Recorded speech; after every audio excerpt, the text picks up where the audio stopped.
السلام علیکم ورحمۃ اللہ وبرکاتہ۔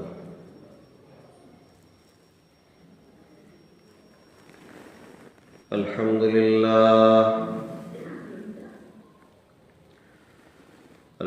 للہ نحمده ونستعینه ونستغفره ونؤمن به ونتوکل علیہ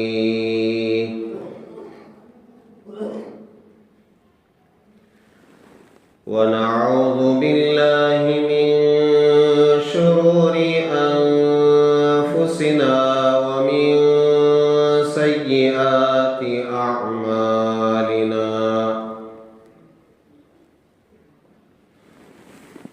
ونعوذ باللہ من شرور انفسنا ومن سیئات اعمالنا من يهده الله فلا مضل له ومن يضلله فلا هادي له ونشهد أن لا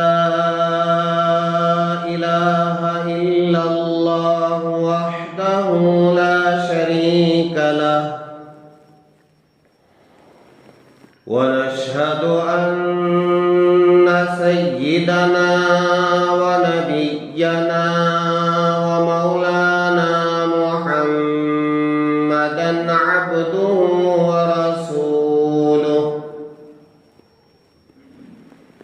الذي أرسل بالحق بشيرا ونذيرا وداعيا إلى الله بإذنه وسراجا منيرا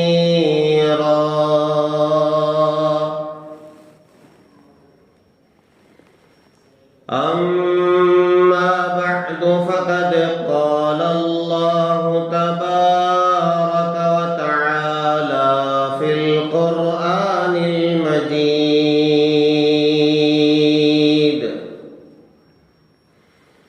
أعوذ بالله من الشيطان الرجيم بسم الله الرحمن الرحيم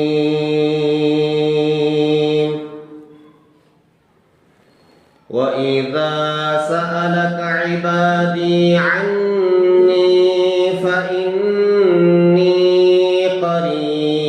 قريب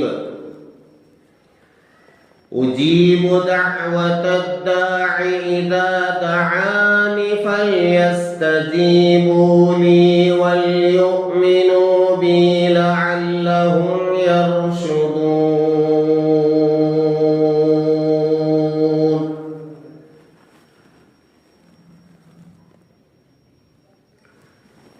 آمنت بالله صدق الله العظيم وصدق رسوله النبي الكريم ونحن على ذلك لمن الشاهدين والشاكرين والحمد لله رب العالمين۔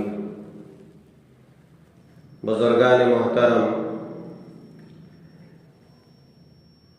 پچھلے چند جمعوں سے جس بات پر ہماری بات چل رہی ہے وہ دعا یعنی اللہ تعالیٰ سے کیسے مانگنا ہے،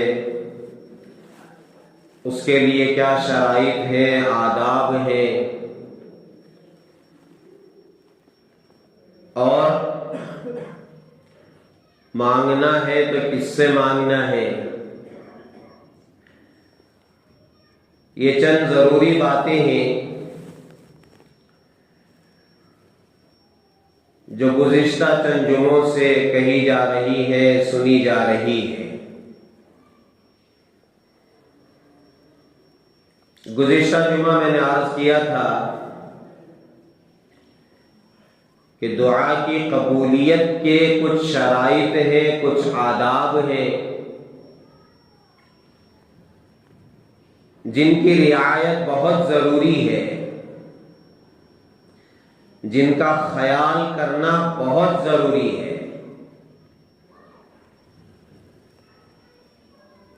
اگر ان چیزوں کا خیال نہیں کریں گے تو دعا کی قبولیت کی کوئی گارنٹی نہیں ہے۔ چنانچہ پہلی چیز جو بیان کی گئی وہ یہ ہے کہ بندہ اپنے آپ کو حرام کھانوں سے، حرام پینے سے، حرام پہننے اوڑھنے سے اپنے آپ کو بچائے۔ اور پھر آگے یہ بتایا گیا کہ کوئی دعا گناہ کی نہ کی جائے، رشتوں کو توڑنے کی دعا نہ کی جائے، قطع تعلق کی دعا نہ کی جائے، اور اسی طرح امر بالمعروف اور نہی عن المنکر اپنی حیثیت کے مطابق، اپنی طاقت کے مطابق کرتا رہے، اچھی باتوں کا حکم کرتا رہے، برائیوں سے روکتا رہے، اور پھر جب دعا شروع ہو تو سب سے پہلے حمد و ثنا سے، اللہ تعالیٰ کی تعریف سے دعا شروع کی جائے، جس کے الفاظ بہت ہیں۔ میں نے بہت آسان لفظ آپ سے عرض کیا تھا کہ جب آپ دعا شروع کریں تو الحمدللہ رب العالمین سے دعا شروع کی جائے۔ اور بھی بہت سارے الفاظ ہیں، شاید میں نے عرض کیا تھا اللہم لک الحمد کلہ ولک الشکر کلہ ولک الملک کلہ ولک الخلق کلہ بیدک الخیر کلہ وإلیک یرجع الامر کلہ لا احصی ثناء علیک انت کما اثنیت علی نفسک اللہم لک الحمد کما ينبغی لجلال وجہک وعظیم سلطانک اللہم لک الحمد حمدا یوافی نعمہ ویکافی مزیدا۔ یہ سارے الفاظ ہیں۔ تو دعا کی شروعات حمد و ثنا سے ہونا چاہیے، اور جب آپ نے اللہ کی تعریف بیان کی ہے، دیکھو اللہ کے رسول علیہ السلام حدیث پاک میں ہے کہ اللہ کے رسول نے فرمایا جس وقت قیامت قائم ہوگی اور دوسرے سور میں جب دوبارہ آخرت کا منظر سامنے آ جائے گا اور پھر سارے مردے زندہ ہو جائیں گے اور اللہ تعالی پورے جلال کے ساتھ جلوہ فروز ہے، ایسے وقت میں جبکہ اللہ کے بندے اپنے اپنے اعمال کے مطابق میدان حشر میں جمع ہیں، پسینے سے شرابور، کوئی ٹخنوں تک، کوئی گھٹنوں تک، کوئی کمر تک، کوئی کندھوں تک، اور کسی کسی کا حال ایسا ہوگا کہ اپنے پسینے میں کوئی تیر رہا ہوگا، نفسی نفسی کا عالم ہے۔ اور پھر وہ پورا منظر لوگ جائیں گے آدم علیہ السلام کے پاس، آدم علیہ السلام انکار کریں گے، اور پھر ابراہیم علیہ السلام کے پاس جائیں گے، موسیٰ علیہ السلام کے پاس جائیں گے، اور پھر حضرت عیسیٰ علیہ السلام کے پاس جا کر جب حضرت عیسیٰ علیہ السلام کہیں گے کہ یہ کام صرف ایک ہی ہستی کر سکتی ہے، وہ ہے حضرت محمد الرسول اللہ صلی اللہ علیہ وسلم کی، وہ ایک ہی ذات ہے، وہ ایک ہی ہستی ہے جو اس وقت اللہ تعالیٰ کا غصہ کم کر سکتی ہے اور حساب و کتاب شروع کرا سکتی ہے۔ تو اس وقت اللہ کے رسول علیہ السلام فرمائیں گے کہ ہاں میں اللہ تعالیٰ سے حساب و کتاب شروع کرانے کی سفارش کروں گا، تو اس سفارش سے پہلے جو کام ہوگا وہ یہی دعا کا عمل ہوگا، اور اللہ کے رسول علیہ السلام اللہ کے سامنے سجدہ ریز ہو کر سب سے پہلے جو عرض کریں گے وہ اللہ کی حمد و ثنا ہے، اللہ تعالیٰ کی ایسی تعریف بیان کریں گے، اللہ کے حبیب جو اس سے پہلے کسی نے ادا نہیں کیا ہے اور اس کے بعد بھی کوئی ویسا ادا نہیں کرے گا، اللہ تعالیٰ کی خوب تعریف بیان کریں گے۔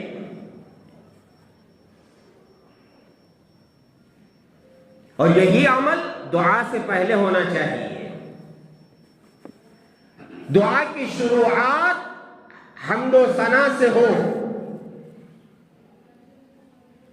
سب کی ضرورت ہے دعا اور سب کرتے ہیں دعا، لیکن اس کا طریقہ، اس کا سلیقہ، اس کا ڈھنگ آپ یہ ذہن میں رکھیں، جب بھی آپ کے ہاتھ اٹھے اللہ کی تعریف کے ساتھ الحمدللہ رب العالمین، اور جب اللہ تعالیٰ کی تعریف ہو گئی، اور بعض اللہ کے بندے ایسے ہیں اللہ کی تعریف کے الفاظ ایسے بہرحال آپ نے دعا میں حمد و ثنا سے اپنی دعا شروع کی، تو اس کے بعد ہے میرے اور آپ کے آقا تاجدار مدینہ احمد مجتبی محمد مصطفیٰ حضرت رسول اللہ صلی اللہ علیہ وسلم کی ذات اقدس پر درود و سلام عرض کرنا، درود پڑھنا، حمد و ثنا کے بعد درود پاک کا پڑھنا۔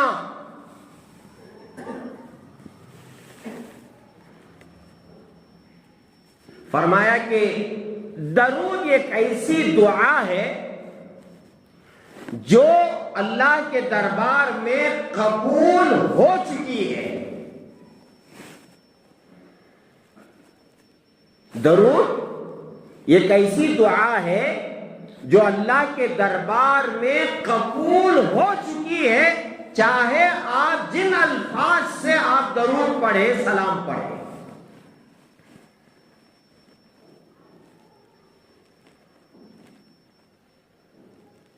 اور علماء فرماتے ہیں کہ جس دعا میں درود پڑھا جائے وہ دعا اس درود کی برکت سے قبول ہو جاتی ہے۔ اللہ درود کو قبول کرے اور اس کے ساتھ مانگی ہوئی ضرورتیں، حاجتیں، دعائیں قبول نہ کرے، نہیں۔ درود اللہ تعالی روز اول سے قبول کیے ہیں، بلکہ یہ درود والا عمل تو ایسا ہے کہ اللہ خود، ملائکہ خود درود پڑھتے ہیں۔ ان اللہ وملائکتہ یصلون علی النبی، اللہ اور فرشتے نبی پر درود پڑھتے ہیں۔ یا ایھا الذین آمنوا صلوا علیہ وسلموا تسلیما، اے مومنو نبی پر تم درود پڑھو، سلام پڑھو۔ درود و سلام التحیات للہ والصلوات والطیبات السلام علیک ایھا النبی ورحمۃ اللہ وبرکاتہ.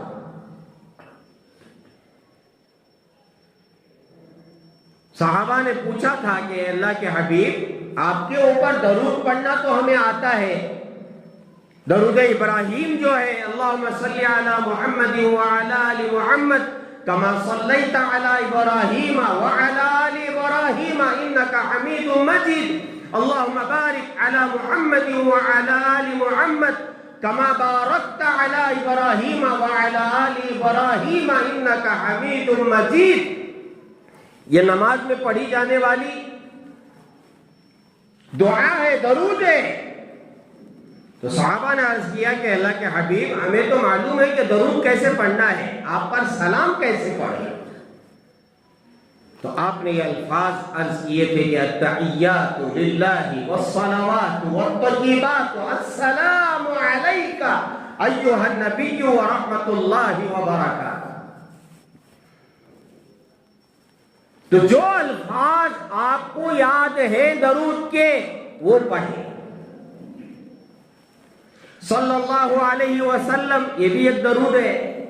اللہم صلی علی محمد وعلی آل محمد یہ بھی ایک درود ہے. اللہم صلی علی محمد یہ بھی درود ہے.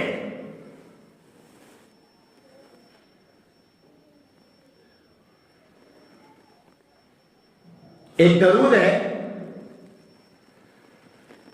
اللہم صلی صلاۃ کاملۃ وسلم سلاما تاما علی سیدنا محمد الذي تنحل به العقد وتنفرج به الكرب وتقضى به الحوائج وتنال به الرغائب وحسن الخواتيم ويستسقى الغمام بوجهه الكريم وعلى آله وأصحابه في كل لمحة ونفس بعدد كل معلوم لك.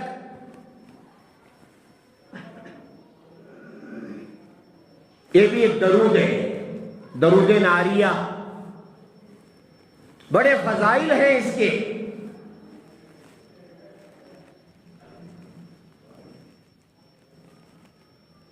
جو شخص 4440 پر 4 مرتبہ 4444 یہ درود پڑھ کر کے دعا کرتا ہے، اللہ تعالیٰ اس کی دعائیں قبول کرتے ہیں. اور پڑھنے کے لیے بڑا وقت چاہیے، بڑا اخلاص چاہیے اور ذوق و شوق و محبت چاہیے.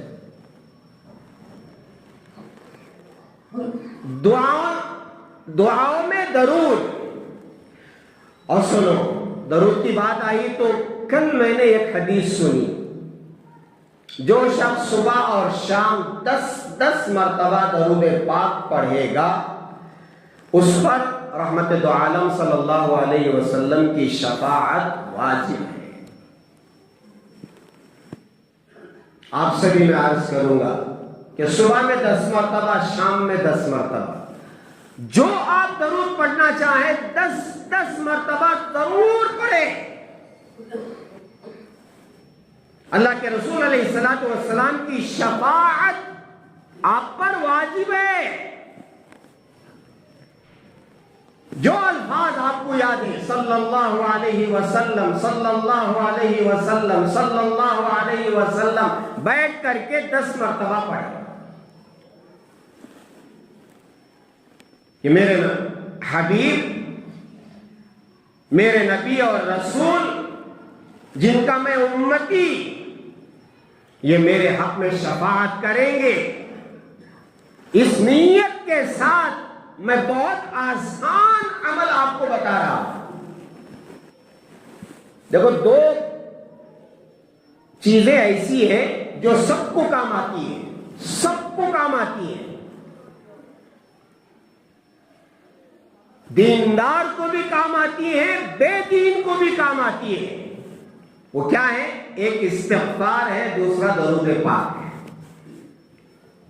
یہ 2 چیزیں سب کو کام آئیں گی. صبح میں 10 مرتبہ، اور شام میں 10 مرتبہ کریں گے انشاءاللہ. میں بھی ارادہ کرتا ہوں، آپ بھی ارادہ کریں.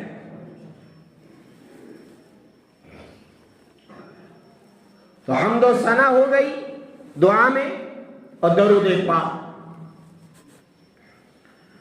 اب کیا کریں گے؟ کیا مانگنا ہے؟ حمد ہو گئی اور پھر اس کے بعد درود پاک آپ نے پڑھ لی. فرمایا کہ سب سے پہلے توبہ اور استغفار ہو. دعا میں کیا ہو؟ اپنے گناہوں کی معافی.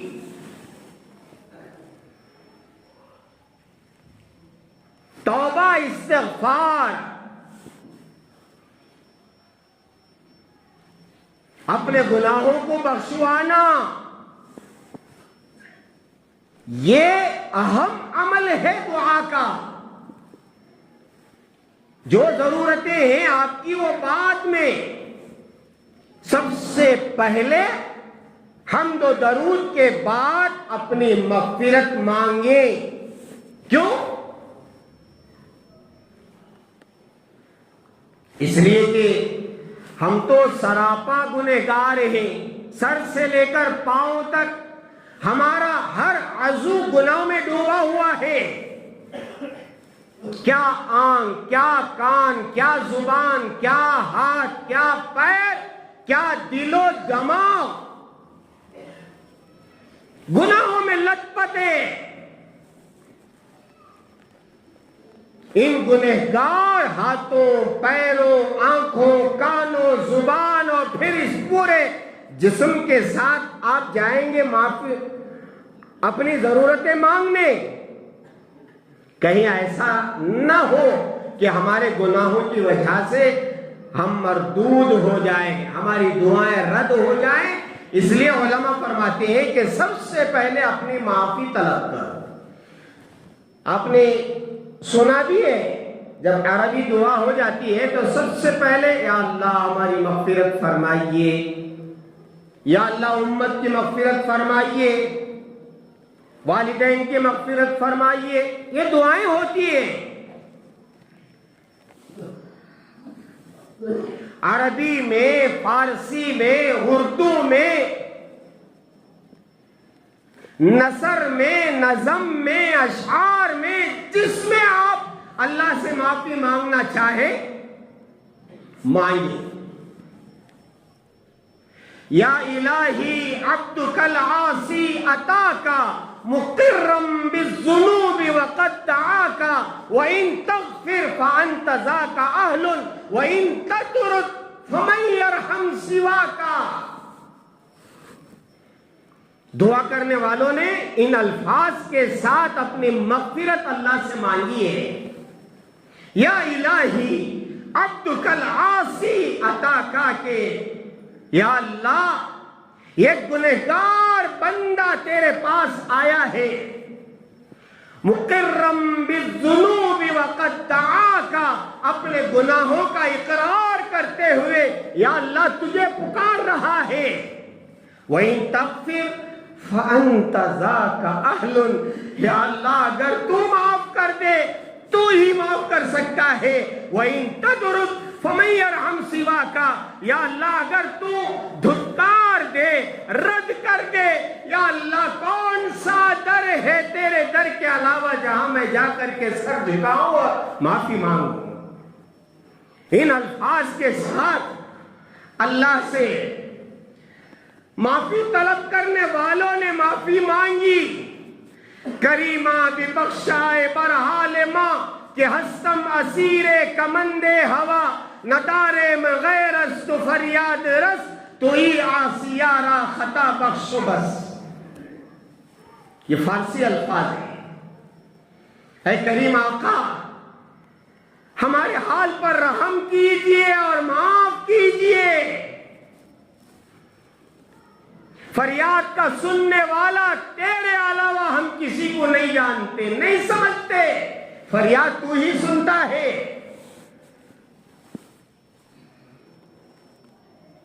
سمجھ رہے؟ اللہ سے معافی طلب کرنا پہلے،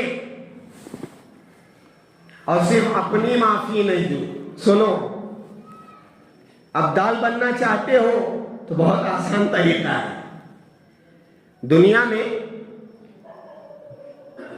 حضرات اولیاء، ان کے ایک ایک مقامات ہیں. سب سے بڑا مقام ہے انبیاء اور صحابہ کو چھوڑ کر کے. انبیاء اور صحابہ کا مقام تو کوئی پا نہیں سکتا.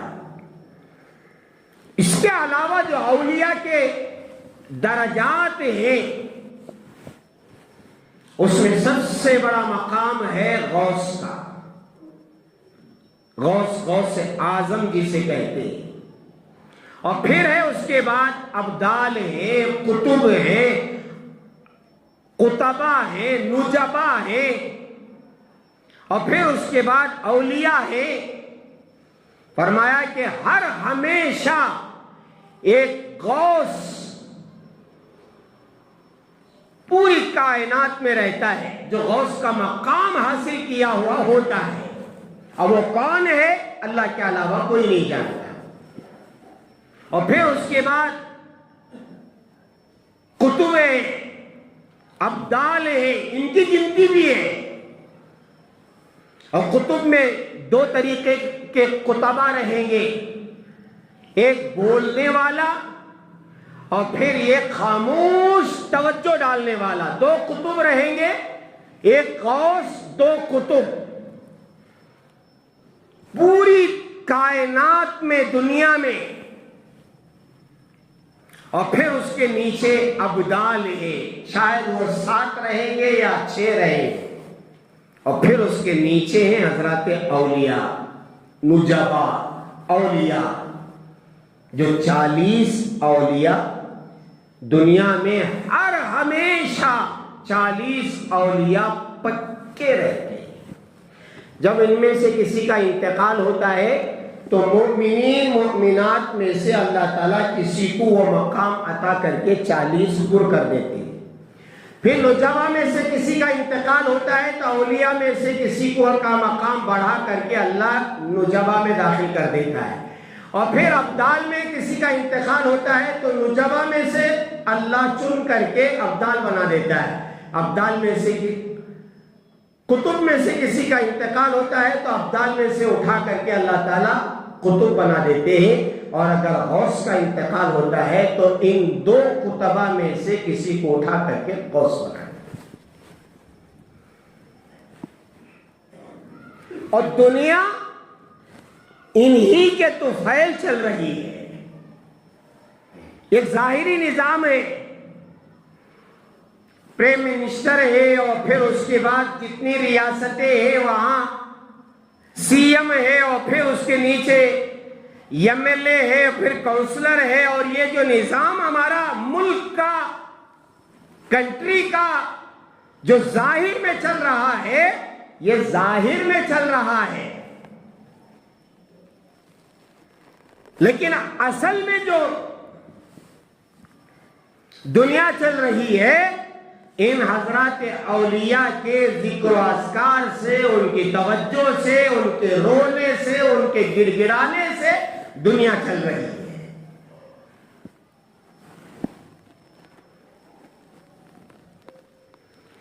اگر کوئی ابدال بننا چاہتا ہے، اللہ تعالیٰ رحم فرمائے حضرات علماء کرام پر. فرمایا جو اپنے آپ کو ابدالوں میں شمار کرنا چاہتا ہے تو وہ ہر اپنی دعا میں تمام مؤمنین مؤمنات، مسلمین مسلمات کی مغفرت کی دعا کرے. اللہم اغفر للمؤمنین والمؤمنات والمسلمین والمسلمات برحمتک یا ارحم الراحمین. ہر دعا میں جو اس دعا کو شامل کرے گا اللہ کی ذات سے کبھی امید ہے کہ اللہ تعالیٰ اسے ابدال بنائیں گے. بات سمجھ میں آ رہی ہے؟ اور ابدال بننے کے لیے صرف اتنا کافی نہیں ہے حضرت داڑھی بھی چھوڑنا، حضرت نمازاں کی بھی پابندی کرنا، حضرت حرام سے بھی بچنا. سمجھ میں آ رہی بات؟ بہت اچھا عمل بتا دے تب پڑھ لے کو کم پہ ڈوبا کو میں افضل بن جاتا نہیں ہوتا. سب چیزوں کے ساتھ ایک عمل ہے. روزہ، زکات، حج، نماز، تلاوت، ذکر، سچائی اور امانتداری اور سب چیزیں، اس کے ساتھ آدمی اللہ کا قریب بننا چاہتا ہے، ابدال بننا چاہتا ہے، تو یہ عمل یہ کر لے انشاءاللہ اللہ تعالیٰ بنائیں گے. یہ معنی.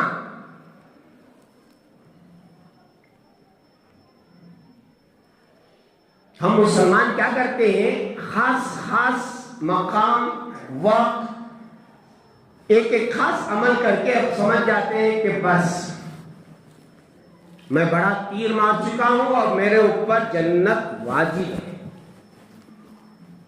اور پوری زندگی کم پہ ڈبا کر کے اور جھوٹ بول کر کے، دھوکہ دے کر کے، زبان گندی، کان گندے، آنکھ گندے، اور آدمی دیکھتا ہے تو سمجھ کہتا ہے کہ یہ اس کا مرنا بہتر ہے. خاص کوئی ایک عمل کر لیتا ہے اور سمجھتا ہے کہ نجات کے لیے کافی ہے. نہیں، ساری چیزوں کے ساتھ، دین پر مکمل عمل کرنے کے ساتھ، اگر کوئی اپنے آپ کو ابدال میں شامل کرنا چاہتا ہے تو یہ شامل کرے. یہ تو سب سے پہلے ہم کیا کریں گے؟ اپنی مغفرت کی دعا کریں گے. بہت الفاظ ہیں، جیسے میں نے کہا، اور پھر ربنا اغفر لنا ذنوبنا واسرافنا فی امرنا وثبت اقدامنا وانصرنا علی القوم الکافرین. ربنا فاغفر لنا ذنوبنا وکفر عنا سیئاتنا وتوفنا مع الابرار. اللهم اغفر لنا ولوالدينا ولأساتذتنا ولمشايخنا ولأحبابنا ولجيراننا ولمن له حقوق علينا ولمن اوصانا واستوصانا.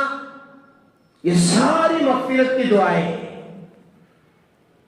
رب اغفر لی ولوالدی وللمؤمنین یوم یقوم الحساب. یہ تو دعا ہر دعا میں کرنا چاہیے. یا اللہ میری مغفرت فرمائیے، میرے والدین کی مغفرت فرمائیے، اور پھر سارے ایمان والوں کی مغفرت فرمائیے. تو آپ نے مغفرت کی دعا مانگی، اور پھر اس کے بعد آپ جو اپنی ضرورت ہے وہ مانگنا شروع کریں. جو ضرورت ہے، اور میں نے عرض کیا کہ چھوٹی سے چھوٹی ضرورت بھی اور بڑی سے بڑی ضرورت بھی، اور جو ضرورت ہے وہی مانگے. سواری چاہیے آپ کو، تو کیسے مانگنا؟ میں بتایا ہوں پہلے. اللہ سے یہ نہیں یا اللہ 1.5 لاکھ روپے دے ڈالو، میں لے لے جا کو 1.5 لاکھ دے ڈال کو گاڑی اٹھا لے گا. نہیں، اللہ سے سیدھے سیدھے جو گاڑی آپ کو چاہیے ضرورت کی وہ مانگی. یا اللہ مجھے 2 ویلر چاہیے اور وہی چاہیے، نام لے کر کے مانگو. مانگنے میں کیا ہے؟ جو ضرورت ہے آپ کی وہ مانگو. کپڑا مانگو، کھانا مانگو، پانی مانگو، جو ضرورت ہے وہ مانگو. روٹی، کپڑا، مکان، جورو، بچے، دکان. یہ تبلیغ والے بولتے ہیں. 6 نمبر جماعت کے 6 نمبر دنیا کے کہتے ہے نہیں. یہ ہماری ضرورت ہے. روٹی، کپڑا، مکان، بیوی، بچے، دکان. دکان نہیں ہے، اللہ سے سیدھے سیدھے دکان مانگو. بچے نہیں ہے، سیدھے سیدھے بچے مانگو. اور بیوی نہیں ہے تو سیدھے سیدھے بیوی مانگو. دوسری بیوی نہیں ہے تو کیا بولو، آج کا سالار اٹھا دو دیکھو. دوسری بیوی کون تیری کریا. ہمارے یہاں تو نہیں ہے. ہمت رہی تو کرو. سمجھ رہے ہیں؟ جو چیز چاہیے وہ چیز اللہ سے مانگ، دیں گے اللہ دیں گے ضرور دیں گے، ٹھیک ہے۔ آگے بہت ساری باتیں ہیں انشاءاللہ عرض کروں گا۔ دعا فرمائے کہ اللہ تبارک و تعالی ہماری دعاؤں کو قبول فرمائے اور اللہ تعالی ہماری ضروریات کو اپنے خزانے غیب سے پوری فرمائے۔